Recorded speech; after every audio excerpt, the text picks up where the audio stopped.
Welcome to Moment of Truth with Amy Chen Mills. That's me, where we offer clear thinking on confusing topics during challenging times. A lot of the time at the show, we take on the troubling fascism rising in the United States, white supremacy, racism, colonialism, homophobia, and transphobia, attacks on women and girls across the country, along with the climate and extinction crises, and, well, it's a lot. So every fourth show or so, Moment of Truth is dedicated to what I am going to call deeper waters. Deeper waters for me means focusing on our resilience, our inner wisdom, and the deeper thought patterns and cultural or capitalist or patriarchal programming at the root of the existential problems we face today. Deeper waters is our spiritual connection, I believe, to one another and to Earth. And today we have the most excellent speaker to talk about all of this. Her name is Sherri Mitchell, and she, I believe, is on with us on Clean Feed. Are you there, Sherri? I am. Can you hear me? Yes. And I'm going to just introduce you for a moment. Sherri Mitchell, Wana Hamu Kwaset. Is that correct, the way I'm pronouncing that? It's very close. Okay. Do you want to pronounce it? I think it'd be nice to hear. Wana Hamu Kwaset is an Indigenous attorney, activist, and author from the Penobscot Nation, which is in Maine and Canada, in the waters of the Penobscot River. She is an alumna of the American Indian Ambassador Program and the Udall Native American Congressional Internship Program. Sherri is the author of Sacred Instructions, Indigenous Wisdom for Living Spirit-Based Change, and a contributor to 11 anthologies, including All We Can Save, Truth, Courage, and Solutions for the Climate Crisis. It's a book that I actually have, and Resetting Our Future, Empowering Climate Action in the United States. Sherri is executive director of the Land Peace Foundation, and an educational organization dedicated to the preservation of the Indigenous way of life. She serves as a trustee for the American Indian Institute, an Indigenous Advisory Council member for Nia Tiro's Indigenous Land Guardianship Program, and a board member for the Post-Carbon Institute. Wow, that's a lot. And Sherri is the recipient of several human rights and humanitarian awards, and her portrait is featured in the esteemed Americans Who Tell the Truth portrait series. Sherri is the convener of the global healing ceremony, Healing the Wounds of Turtle Island, a gathering that has brought together more than 50,000 people from 6 continents to focus on healing our relationships with one another and the natural world. Welcome, Sherri. How are you? Thank you so much for having me, Amy. I'm well. How are you? You know, I was going to start with that, thinking that you could help all of us a little bit right now with what's happening in Israel and Gaza. And I'm bringing this up because I've been reading your book. You should see it. It's got, all of these tabs that it's probably like 50 tabs on all these pages where I've underlined and highlighted. And my husband is actually from Israel. He has probably 50 or 60 family members there that are immediate family members to him. And so when the attacks happened initially, there was shock and outrage. And now there's also these attacks on Gaza. And there's so much happening on social media. There's so much happening that's so painful to watch, to see in Gaza, and was in Israel as well. And there's a lot of dialogue on social media that is in a lot of outrage. And I understand about outrage at this time, right? Like, it's hard not to be outraged when people you love are hurt or killed, but I thought of this phrase, deeper waters, because I was reading your book and there was a part about the divine feminine that really struck me. And I was wondering if you could talk about, because I thought to myself, that's what we're missing. Like, we're missing that so much. And it really touched me what you wrote about the divine feminine. And I'm wondering if you could talk about what the divine feminine is for you. And I know you talk about it in indigenous cultures. And then we can talk about maybe what do we need to do about it. Wow. Yeah. Yeah. There's so much right now that's pulling on our hearts. Yeah. And So, as you know, in the book, I talk about women being the water bearers of the universe, and that when we become mothers, we cultivate life in that space right below our heart. And so we're these keepers of divine wisdom and heart-based knowledge. And I think that the challenge for us at this time is remaining connected to our hearts in a world that feels like it's blowing our hearts apart every day. Yeah. And I think the role that we're being called for right now, we just had our annual matriarchs gathering here, and we had more than 100 women that come from across the country to be with us. And we talked about how do we honor the role of women, the life span of a woman, and all of the various ways that the sacred feminine comes to bear upon our families, our communities, our societies, how that intuitive knowing that's carried in the feminine aspect of all beings. Yeah, I was going to say, regardless it's of how not they just identify. women. Yeah, and Right. there may be different identifications that carry a lot of feminine energy as Right. well. Yeah. Yeah, that the role of that life-giving energy, because when we think about the divine feminine, it's not a gender identification, it's really an energetic imprint. And that energy of that divine feminine really is about nurturing, cultivating, protecting, breathing into life. And it's about creation, whether we give birth to a living child or to something else.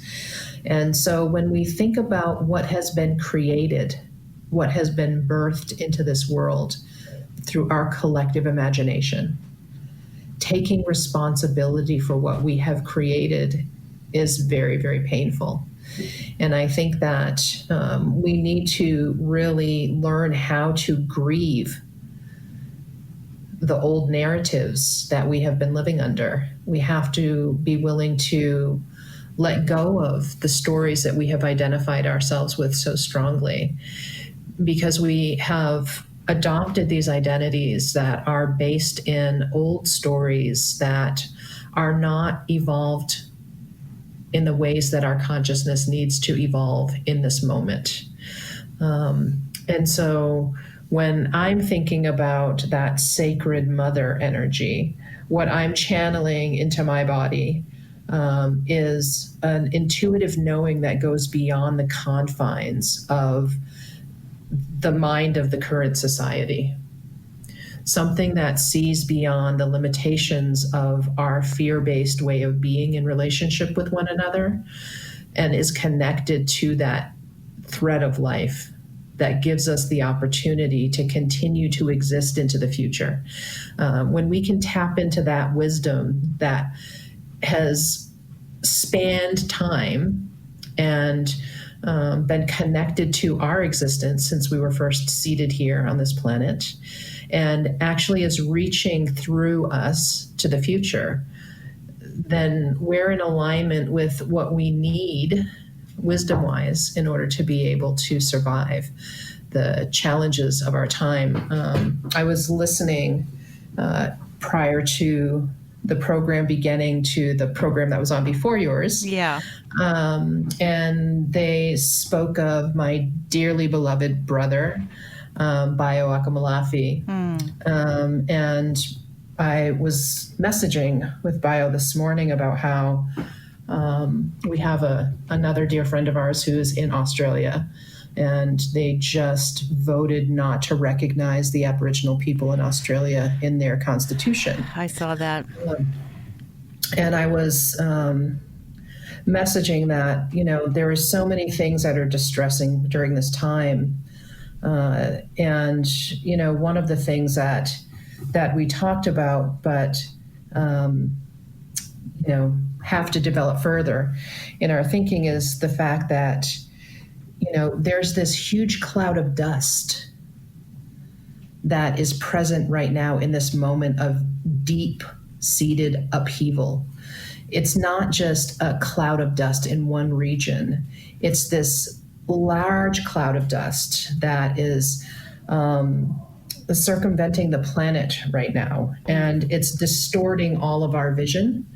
But in that cloud of dust, there are patterns that exist, and one of the things that Bio talked about was, trying to find our way through this weathering grief that we're experiencing in the midst of this distorting cloud. And one of the things that we have to remember is that underneath the distortion, there are worlds that exist, and there are worlds that are being born, and there are worlds that are being imagined into being.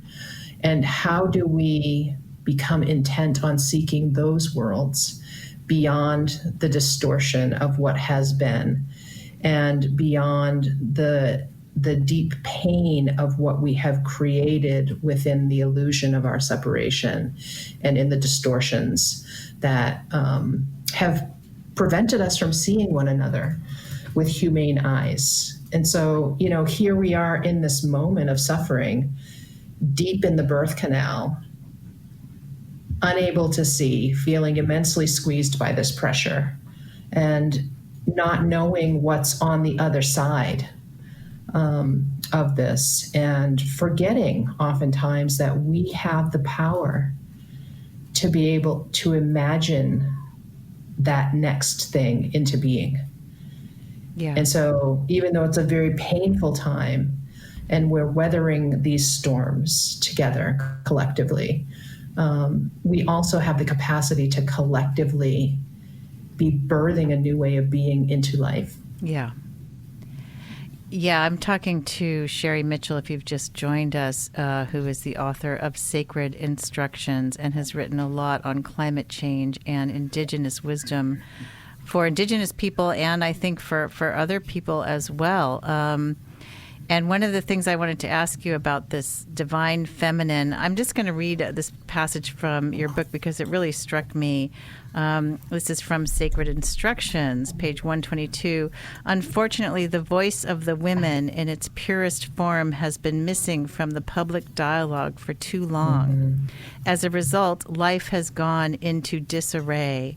The subjugation and oppression of the divine feminine is directly connected to every threat to life that we face today. And as I'm looking at this war, I was thinking about, because the feminine energy is an inward energy, as you write about in your book, and it's a reflective energy. It's a going within and what's the right thing to do here. And it can involve grieving when something's happening, when there's so much masculine energy. And I know you don't think that, there's toxic masculine energy, unhealthy energy, but you also talk about what healthy masculinity is in Indigenous cultures. Like, it feels like to just be so feminine is to be a bit passive. You know what I'm saying? Like, how can we be activists? How can we... And yet I also see in the grief that I'm feeling for the situation in Israel right now, and we also have the war in Ukraine. We have so much happening. We have Sudanese famine, climate related, and just so much that what does it mean to be in feminine energy? Like, grief is what occurs to me, like allowing for grief, whereas a lot of times the masculine is, let's not go there. Let's just fight, and, we need to get revenge. We need to get out there, right? And so I don't mean to laugh, but I have this little habit. So what do you think? I know you've talked about creating new worlds, but at this time, what does it mean to resist, I guess, from feminine energy? Or would you even consider resistance? Well, I think there are many things that I think. Yes, I know. That's why we have you on. It's wonderful. I think what's really necessary for this moment in time is balance, and recognizing that there are so many ways that we restrict ourselves into binary thinking. And one of those ways is by not contemplating deeply the fact that we have so much more than just masculine and feminine within us. And in this moment, when you're talking, my family is Bear Clan from the Penobscot Nation and Crow Clan from the Passamaquoddy tribe at Zibaik. And when I think about, passivity related to the feminine, I think about a mother bear. And I think about any mother fiercely protecting their child. There is nothing passive about it. There is nothing passive about peace. There's all of these ideas that we have that are locked into limitation that prevent us from thinking about the full spectrum of possibility that exists within these spheres of influence that we have. So the answer, I think, for this time is not strictly to think about feminine energy. We can think about mothering and othering in relation to protection of life. We can think about it in relation to connection to our fullest emotion.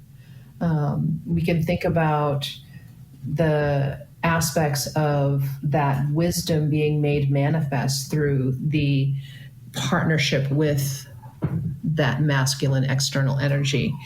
But there's also something else. There's also this space in between. Our medicine societies are called Medewilin, and those medicine societies, the word for Medewilin is actually based on a word within our language that refers to the space between the skin and the wood on a drum.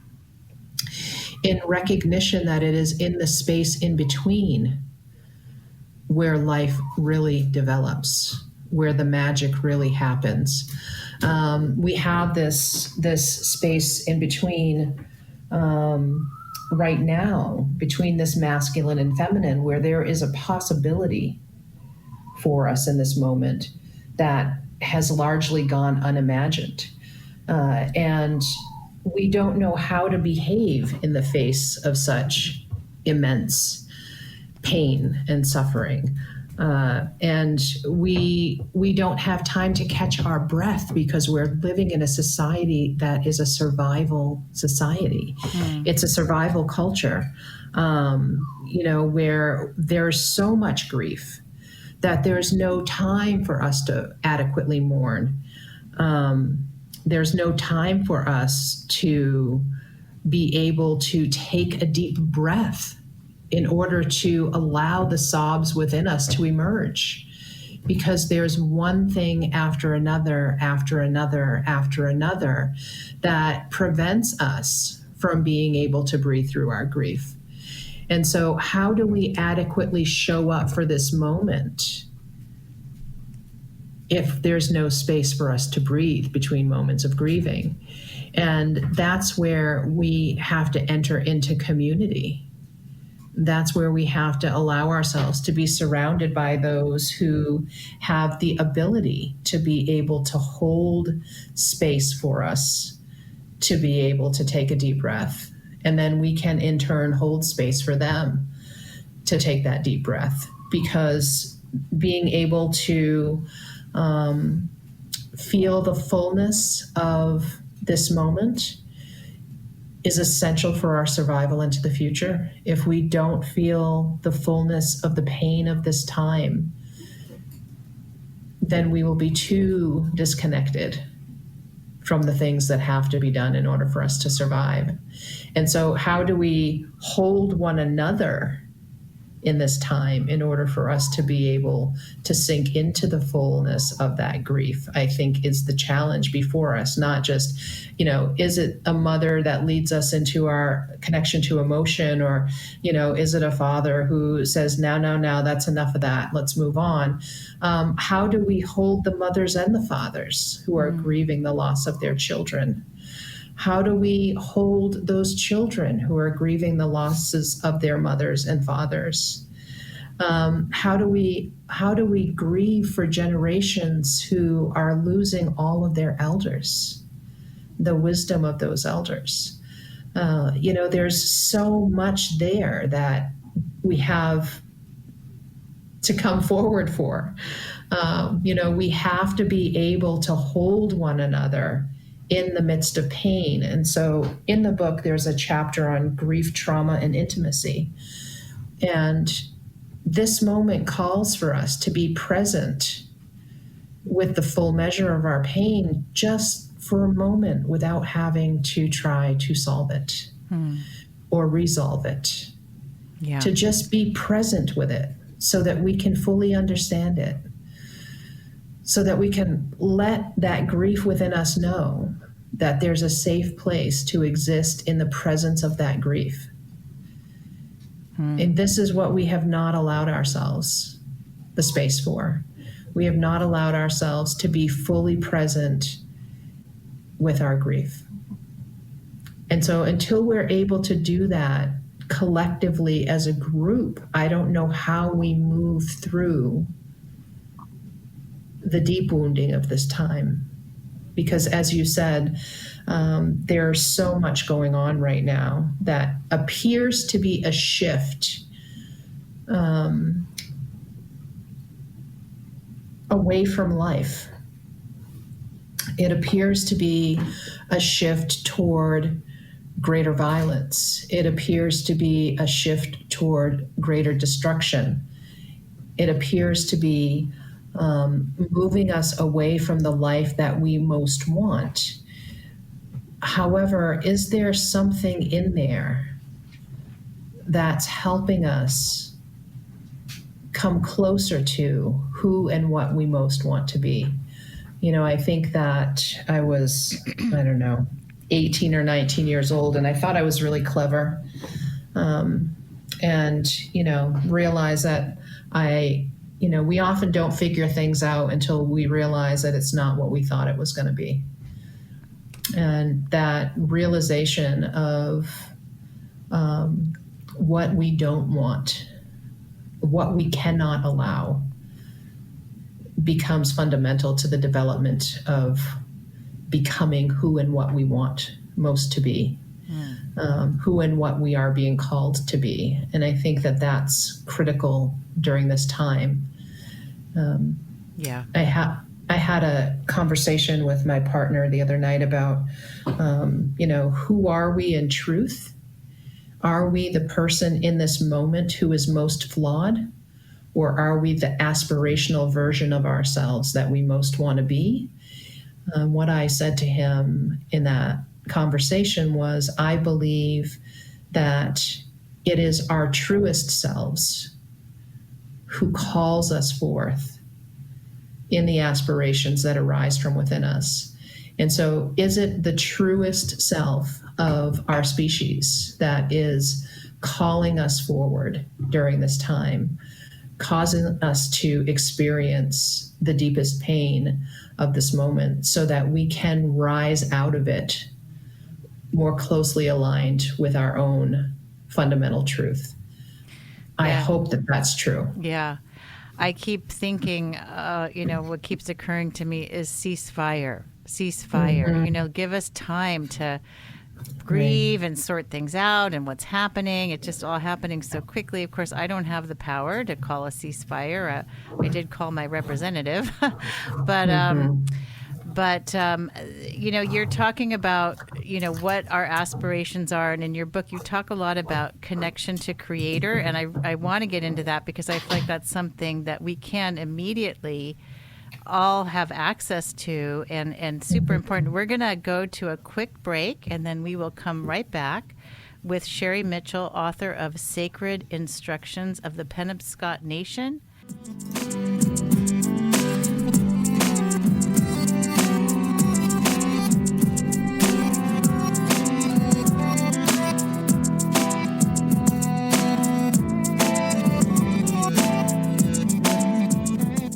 Basic understanding is that we are part of the land. That is the core truth. But as we know sometimes happens with mothers, we don't develop the relationship we should have with them. Sometimes it's mothers don't know how to mother, sometimes kids don't know how to be kids. And that's where we're at now. The kids are running wild. It's like the water flies. And we have to remember who we are.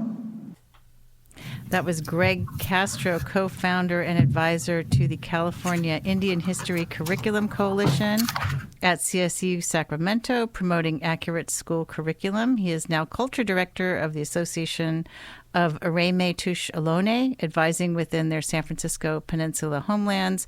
This was recorded at the Contemporary Indigenous Voices discussion on August 19th, 2023, at the Museum of Art History here in Santa Cruz. The Indigenous Voices photo exhibit is currently at the De Young Museum in San Francisco until January 7th of 2024. We have a very special Indigenous guest with us today, Sherri Mitchell, who's on the line, I believe, from Maine. Are you based in? Are you on the island in the river? Is that where you are? That's not where I am right now, but that's where I grew up. I'm probably 35 miles south of there now on a large farm where we have our land-based campus for Wajukum Dultina kinship community. Wajukum Dultina means let's help one another. And so we have a learning community here on this farm about 35 miles south of my reservation. You know, and one of the things that I think you do at that community, and that is something that we could all should be thinking about, and I feel it, that this turn, it's not everywhere, it's certainly still probably in the minority, but a turning to Indigenous wisdom. And just to give folks sort of an overview of the book, Sacred Instructions, Sherri talks a lot about Indigenous wisdom and Indigenous culture, the balance of masculine and feminine, and also some of the prophecies from Indigenous cultures that some of you have heard. You know, I've heard some of these too, that we are in this moment of precipice where we can either fulfill prophecies of healing and resolution and harmony on earth, or we can go sort of the wrong direction. And I wanted to come back to this idea that you talk about in the book, because it's a little bit paradoxical, where you talk about we can bypass colonization as Indigenous people by understanding that there is no separation between us and Creator. And I understand that to also mean our inner wisdom, our intuition, our own truth.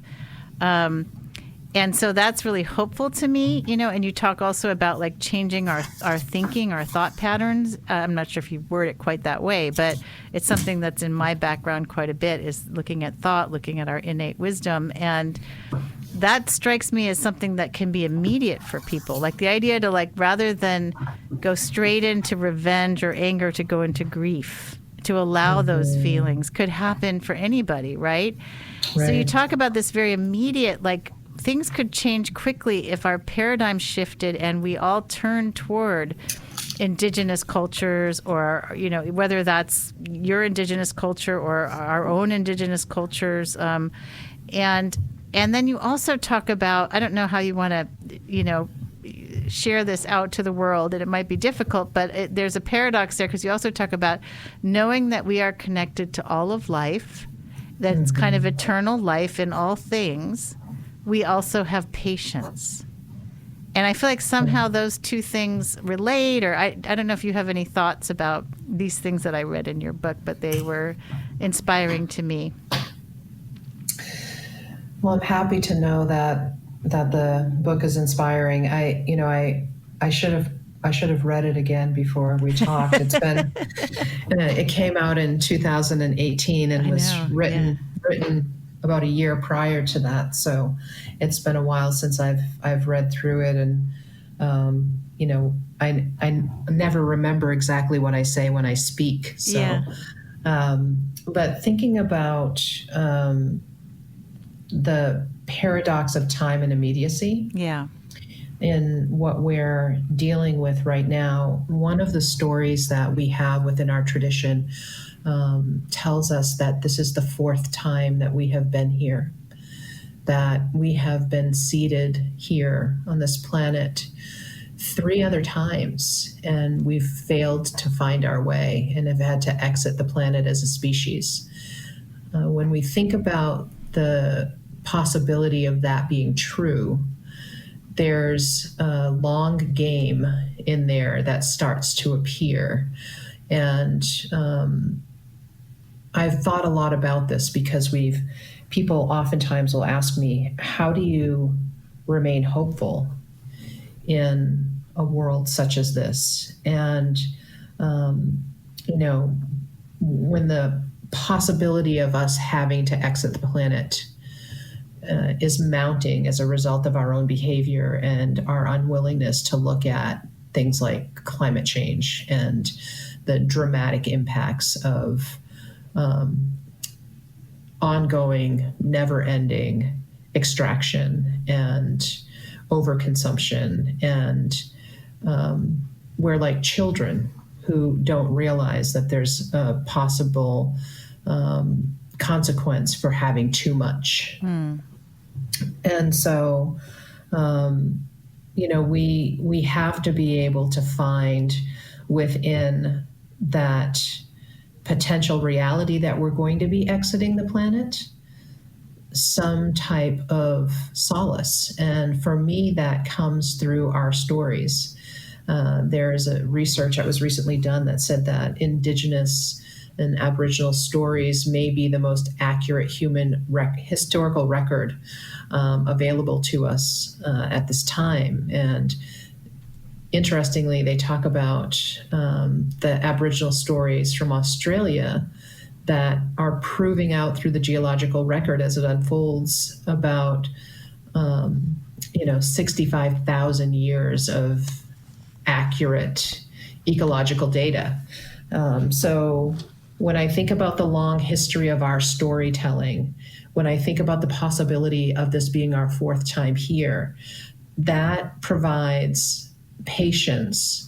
It also provides a sense of acceptance that if we don't make it through this time, then, you know, what do I do with this one life that I have, that I'm living within this body?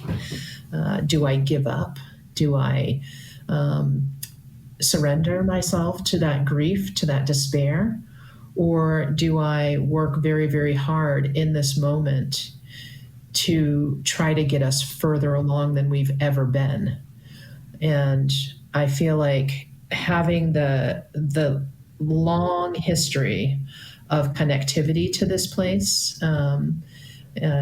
for my ancestral line, having this long history of awareness connected to the potentiality that we have as a species for beautiful and wonderful things and horrible things, that there has to be more to the story than what we're seeing in this moment.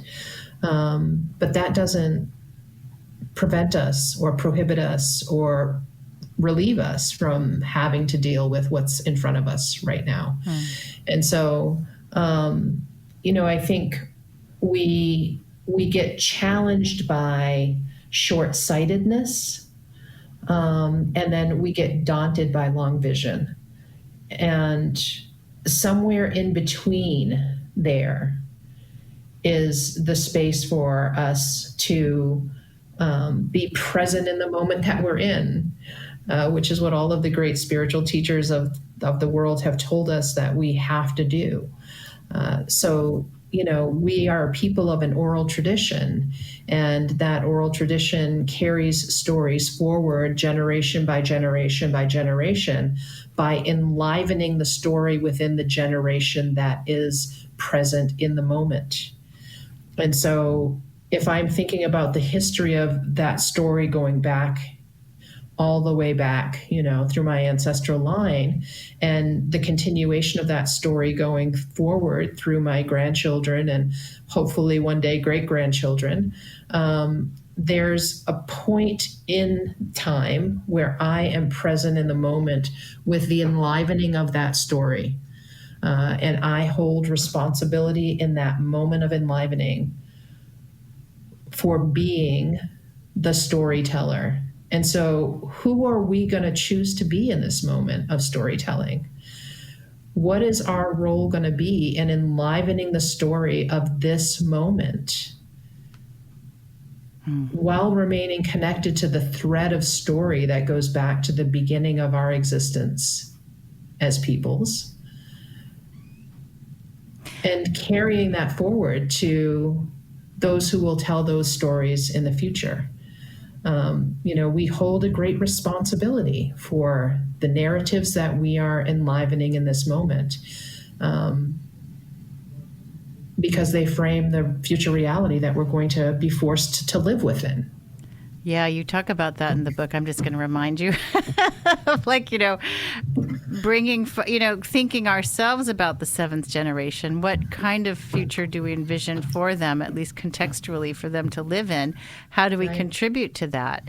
And I have this really important question. I just have to remind everyone that you're listening to KSQD, K Squid, on the California Central Coast at 90.7, 90.7 FM, 89.7 FM, and 89.5 FM. Now that we have all these new towers, it's getting confusing to read out the call numbers.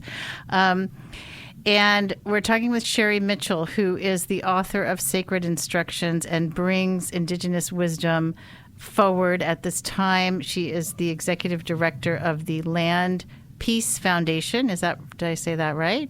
Yes. Okay. And she's an Indigenous person with the Penobscot Nation, and I just have found her book really inspiring, Sacred Instructions. Here's a question that I have. Okay, A lot of us folks, I am half Asian, I'm half Chinese, I'm half Anglo, half white, and my mother was an immigrant. I don't know what my father's lineage was, his roots. I have an Indigenous Athabascan friend in Alaska who always tells me, well, we were all Indigenous at some point. I'm like, okay, I'm trying to feel it, but a lot of us don't have the same connection to the land that an Indigenous culture around us would help to facilitate. A lot of us feel a little bit shy about trying to appropriate anything. I mean, we shouldn't, from Indigenous cultures, to have more connection to the land. But you see, this nation on Turtle Island is composed of so many different kinds of people. And how do we, as non-Indigenous people, how do we participate with this vision, which I think is so important, that Indigenous people are offering actually here in our community, we have the Ama Mutsun tribal band that has volunteer opportunities to help them restore the grasslands here and so forth. So a lot of us participate with them and volunteer, but that's not every day, it's once a month or whatever, so what would you advise a white person to do, a descendant of colonizers to do at this time to get, because you talk a lot about connecting to earth. Yeah. And are we excluded from this? Are we included? And what is the appropriate manifestation of that inclusion? I want to share with you, first of all, my new favorite word, which is ex-Indigenous. So there are Indigenous people, and then there are ex-Indigenous people. And the ex-Indigenous people have lost that thread of connection with Nigawasgikdamik, Mother Earth. And so when we think about how do we renew our connection with the earth, if we're not Indigenous, we just forget that we're not Indigenous, and we start thinking about ourselves as ex-Indigenous. And we remember that every single human being alive on the planet started out from a cultural tradition that was deeply connected to the entire living world. And that this forgetting that has happened across generations is an illusion that we can wake up from in a moment.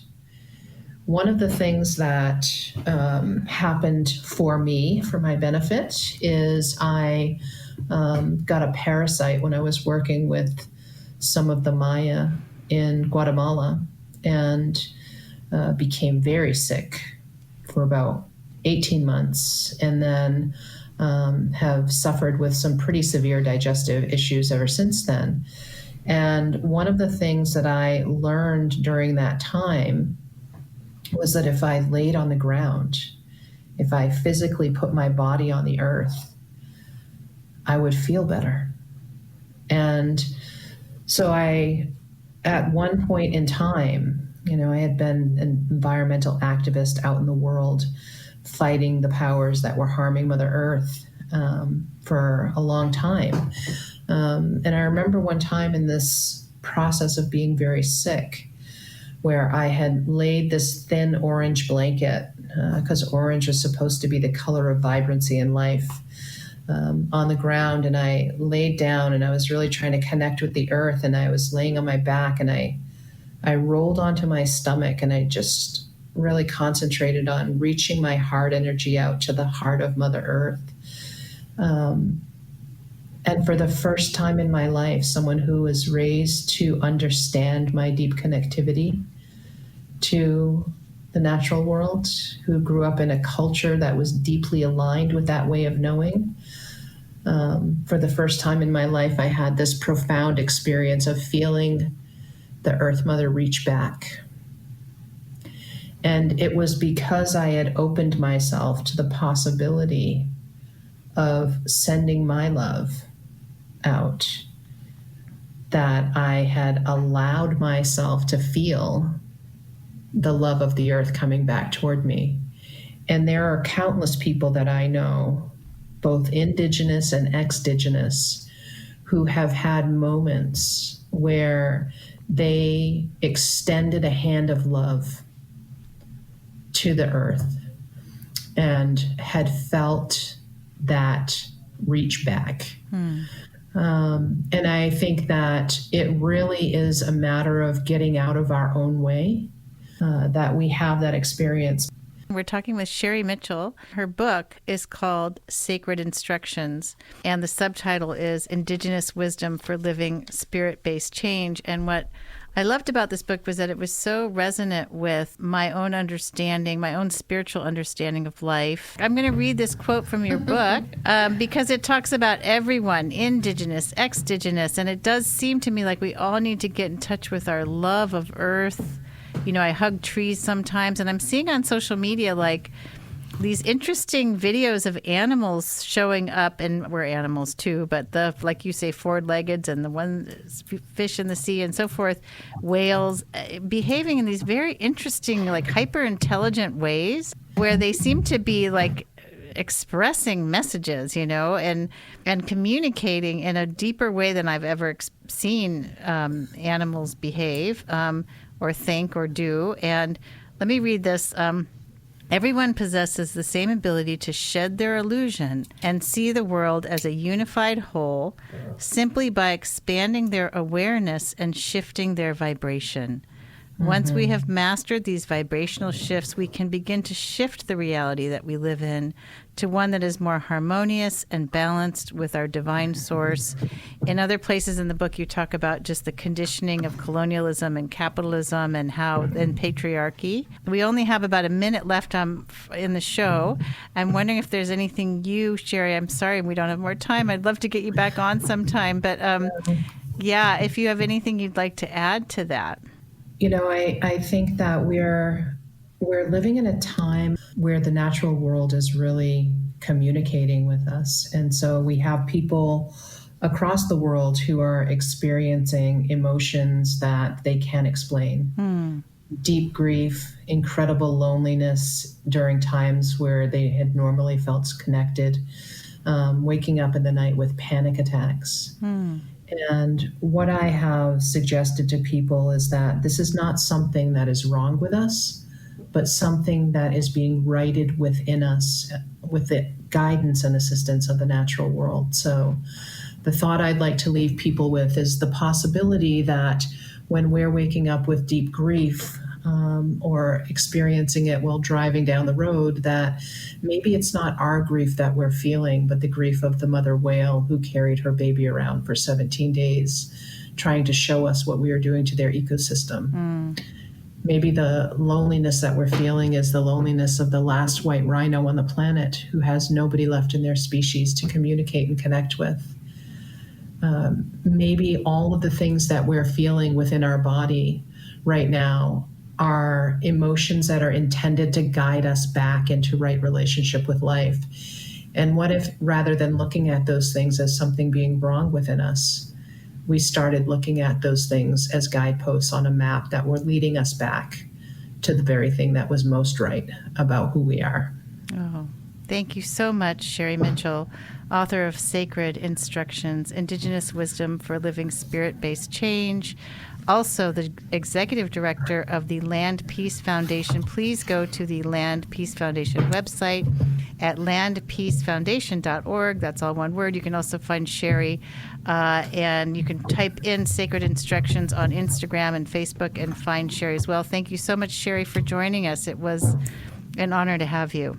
Thank you, Amy. It was a pleasure to be with you. And, feels like we need a little moment of silence after all of that. The sense of just stopping and feeling is with me. And I do need to talk about our next show, which is Gen Z and the Labor Movement with our own Santa Cruz-based Joe Thompson, organizer of the first Starbucks union in California, a Santa Cruz City Council candidate, and union activists and attorneys from organizing efforts across the nation. Moment of Truth gives many, many thanks to our team, Nyanko Nyasu, sound and tech engineer, and our research and production team, Nyanko, Mei-Ling Obanada, Todd Zimmerman, and Vara Ramakrishnan. Todd Zimmerman of Native Verse Studios created the theme song. Kathy Krizik created our logo, thanks to our KSQD program manager, Howard Feldstein, and the entire KSQD team on the California Central Coast, where the show originates. Thank you for tuning in to Moment of Truth. Please contact us at Amy, AMI, at ksqd.org with questions or comments or show ideas. And remember, if we don't use our democracy, we lose our democracy.